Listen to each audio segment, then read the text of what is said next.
Good morning, everybody. I think I can use this. Okay, Australia is normally known as an exporter of food and resources. I think a lot of people think of us as a big farm and a big mine. But that looks like it's starting to change. China has made friends with its neighbors, the Stans, Afghanistan, Uzbekistan, Kazakhstan, and they've now got new sources of minerals. We see as other developing countries are becoming more competitive in producing food. So things are changing, and the governments of Australia are starting to realize this. And they say, we don't really want to go into just a big price war. We do not become rich and strong from doing that. Instead, if we can't compete on price, we have to compete on quality. Australia once made cars, radios, even computers. But as the developing world began to get better, began to compete with us, those are things that we stopped. America, on the other hand, made the similar things, cars, computers, radios, things like that. And when they could no longer compete with the developing world in manufacture, they said, rather than being the people who actually make the goods, let's be the people who invent the goods, who hold the IP. And I think that's the future of this country that makes things strong. The idea of a technologically advanced Australia is very strange to people. Queensland becoming the next Tokyo or becoming the next Silicon Valley, to many people they say that's deluded. But just as Nokia turned Finland, a small little country in Europe, into the world leaders of mobile phones for over 2 decades, in the same way, we've secretly been making plans here in Queensland to make Queensland a major technology exporter. Euclidean is 50 people, and we're in Murray in Brisbane. We're an advanced 3D graphics company, or an advanced 3D graphics technology company. Normally in 3D graphics, everything is made of these little flat shapes called polygons. They're like little flat pieces of cardboard. Maybe you've seen games and things and said, that doesn't look quite round, it looks a bit angular. The game on the left is Crysis 2, and normally computer graphics look pretty good in games. You run very fast, and you don't notice things aren't so not so great. If you slow down and you have a look at them, you say, oh, that's not quite what the real world looks like. The picture here on the right is, it's not a photo, it's our technology. Rather than build everything out of these little flat pieces of cardboard, we found a way to build everything out of little 3D atoms, X, Y, Z color in the computer. We weren't the first ones to find this. Medicine, sciences have been using this sort of technology for a long time. The problem is, every one of these little atoms takes up a certain amount of processing power. So the more atoms you have, the slower your computer will run. A while ago, I created a bit of controversy. I announced about 5 years ago that I had found a way to make computers run unlimited numbers of these little atoms. If what I said was true, it was the largest breakthrough since 3D graphics began. To put it into perspective, we build bigger computers to have more polygons or to have more little atoms to get better graphics. If a person says, no, you can have unlimited, you can have as many as you want, then we, like Steve Wozniak was talking about software getting smarter rather than the hardware getting smarter, it changes everything. At first, a lot of people said, impossible. I had to explain. It's a 3-dimensional search algorithm, just like Google or Yahoo. They have, if you type in something like to be or not to be, it goes looking for those words on the internet. In the same way, I built a 3-dimensional search algorithm that goes looking for points in point cloud data. It only takes exactly what's necessary, so it doesn't matter if something's small or as big as the Earth, there is no waste. This is now used in many different places around the world. the French railway system. In this case, we're looking at the Hungarian government. They've made one of the largest models in the world, 450 terabytes of geospatial data, where other governments will scan things. Where other governments have to leave their buildings all the time to check on things. In the case of Hungary, they've scanned everything in with a laser scanner, and with our technology, they can run entire cities, so they can check things very easily.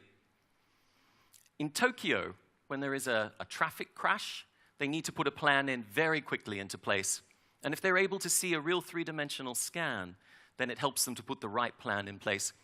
And that's, once again, our technology that can run whole cities on even tiny little laptops.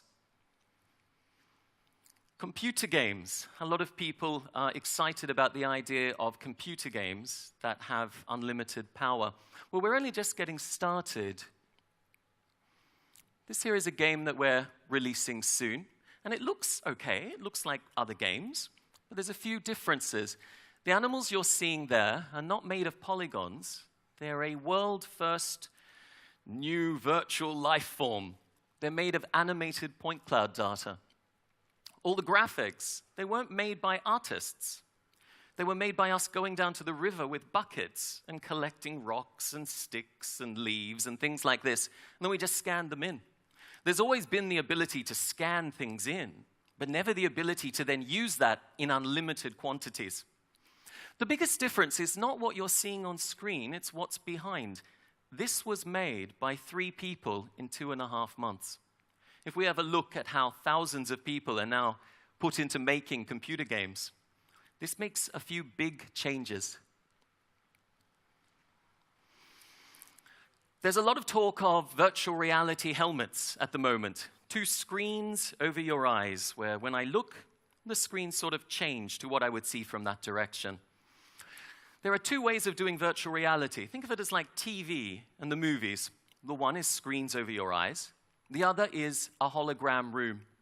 A room that actually projects the things in the air, where you can walk around them, where the walls appear to disappear. They look like they're invisible, and you can see straight through them. Hologram technology isn't just science fiction. It does exist. Different science groups around the world have created such things, but it had some big problems. They always used a lot of computers. 80 computers, 100 computers. We did an experiment. What would happen if we took our technology that runs whole cities and we tried to make a hologram room run on one ordinary desktop computer? It was a complete success. And now we've realized that the technology that people were not expecting for a few decades, everyone thought we'll go virtual reality helmets, and then eventually we'll progress to hologram rooms. That's coming a little bit earlier, and it's coming from Queensland. We are proud to say we make hardware as well as software. I like that. I think there's more respect for a company that produces its own hardware. When we saw the missing components of the hologram room, we said, well, we should build these as well. Holoverse. This is I suppose I should announce it here. We're opening the world's first hologram entertainment center on the Gold Coast in a little over a month. And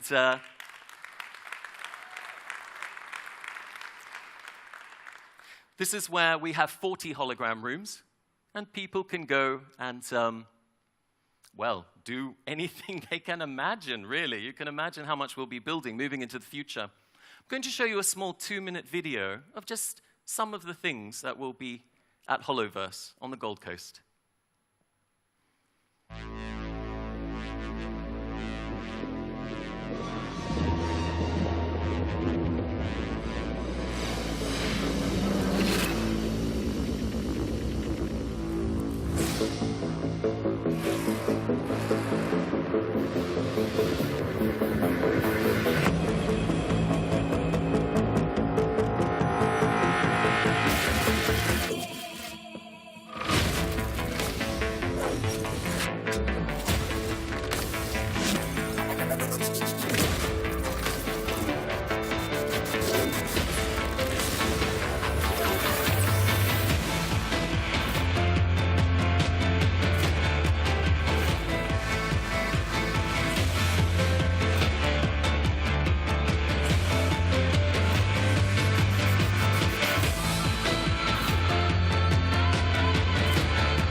What does this mean for Queensland?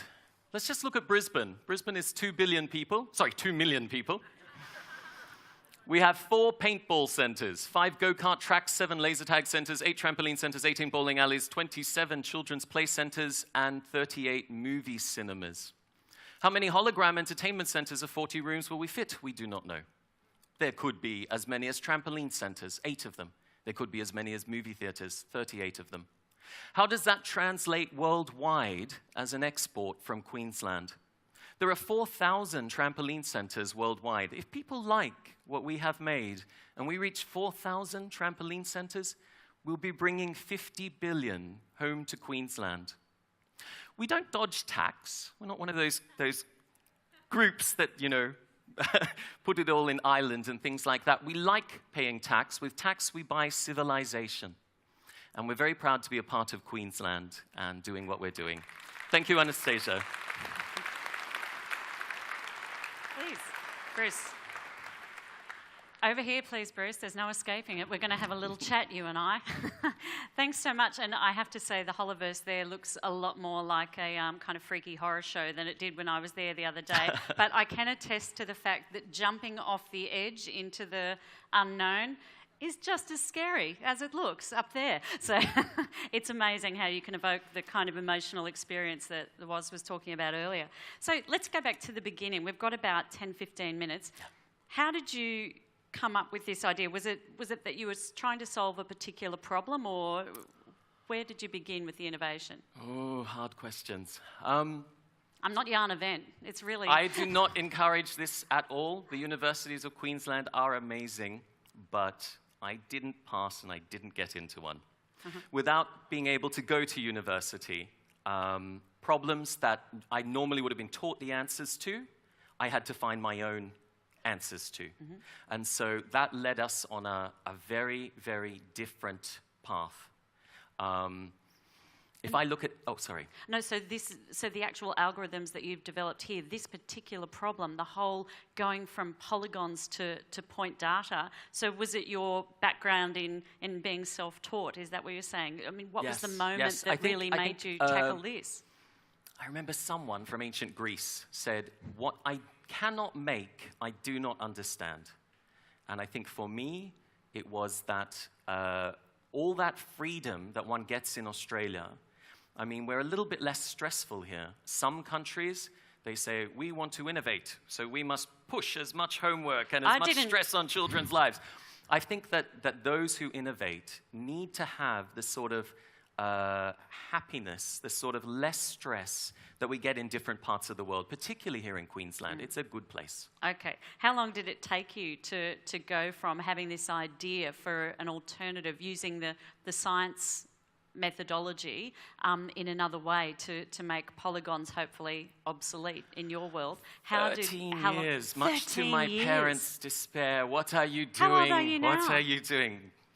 38. Wow, so that's been a labour of love for, Started at 17. Yeah, that doesn't add up to 13, but that's all right. No, I've had a company. You didn't go to uni. I finished it, and then we formed a company. Oh, of course, okay. So what I like is that it's not just about gaming, because you said you copped a lot of flack when you first came out with this announcement 5 years ago. And, I've read all the magazines and remarks, but it's not just about gaming, and you were announcing it as a new tool for gaming. So tell us about what the other applications are for the tool. I mean, we've seen some of them there, and why, I guess more importantly, why it's important not to just, with something like this, not to just focus on gaming. Well, when we talk about entertainment, we have two sides. We talk about games, and we also talk about what we call the virtual museum line of entertainment, going to the planets and things like that.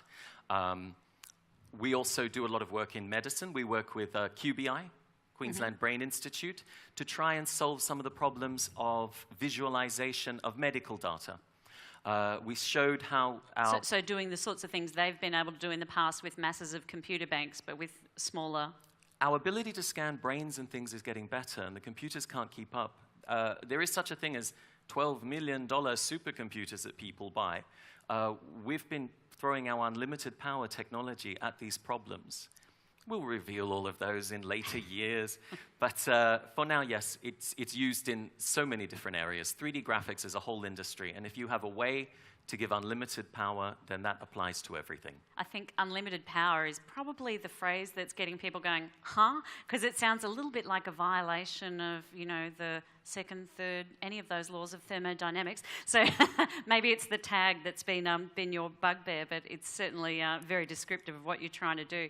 So interestingly, you've had interest from foreign investors, but you've been very clear about staying in Brisbane. Why is the reason for that? My chairman of the company is David Merson. His former company was Mincom. The only reason why things went so well is he saw what I was doing, said I needed to support this with his friend Scott McTaggart from Mincom. We formed a company together. That was very good for me. I went from call centers and Target and things like that to having the top board in the Southern Hemisphere. So it worked well, but one of the conditions was, and I'm glad, you will stay here. And we like staying here. We have a very good team of people. They all want to stay here as well. Right, so it's actually coming from your board that you'll stay in Queensland. I think all of us agree. Yeah. The good people that I have are very, very clever, as you can imagine. If they wanted simply more money or anything like that, they would have long been gone. But they say, we're the ones who are clever and we're staying here in Australia. We're glad we've formed a company to allow us to do so. Yeah, and as well as that interest from David Merson, you've had Euclidean received a grant from the federal government's Commercialisation Australia initiative. So how important for young companies like yours really trying to get a go is investment and support like that to help? It's very important. I imagine any company that's going to grow to strength is going to do this a few times. And without that survival, we probably would have been snatched up by someone overseas. So it's been very, very important to us. Now, you haven't reinvented the wheel. You've said that you took the idea that was already being used in the heavy-end science and medical work using the three-dimensional point data, and you've applied it differently to make a whole new approach to doing something. We made it so we could have unlimited amounts of it. Yeah. So what do you think is the key to using existing technologies in new ways? Sorry, could you repeat the question? Yeah, so what was it that let you... Where do you think that capacity came to see an existing technology and think, oh, I'm just asking you, what's the source of genius, really? Of course, of course. No, well, I mean, because there are different kinds of innovators. We've got true inventors who are just, out of the box. I think innovation's about seeing all the things humanity hasn't done yet and saying, I'll take that one and give it a go. But I think recognising that something that's already being done over here and being able to say, oh, that could be used here and done differently and do away with. Yeah, I think it was what everyone in 3D graphics would consider the normal progression. We move from triangles, we need to make them smaller to make things look round. Where will polygons end up? Eventually, in the distant future, they're so small, they're like little atoms. So what science is already using, what medicine is already using, making things out of little points, that is where things are going. I said, well, I think I have a way to bring that distant future, pull it back through time to now. And just to clarify, you were saying, you said a couple of times about your data being used to run a city. What you're talking about is giving a kind of virtual representation of the city so that planners and decision makers can access that part of the city. Your data is not actually running Budapest right now. It doesn't say, I am the data, obey me, O humans. Just, I think, before we had too many wacko tweets about what your evil data was up to. Now, just to wrap up the skeptics to your claim, everyone faces skeptics when they come up with something new. I don't think there's any skeptics anymore. Okay. Hexagon Corporation, one of the largest geospatial companies of Europe, uses our technology. Leica, French Railways, there's lots. We have a big, long list. I think the skeptics have all been asked, what do you think now? No comment. So we're past that point now. That was a few years ago. It was fun. Yeah, so it was fun. So your suggestion, your advice for people who are at the verge of sounding crazy and having the skeptics come after them, what's your advice for them? I think skepticism is a there's really nothing important more part of it. convincing than the truth combined with enough time. Great. I think we'll leave it there, Bruce, if that's really your Thanks, name, Bernie. Dell. Yeah. It is. It is. Well, that's a great name. Nominative determinism at its best. Thank Join you, me Bernie. in thanking local entrepreneur and head of Euclidean here in Brisbane. We'll be hearing and seeing more of unlimited data, not least of all at the Gold Coast.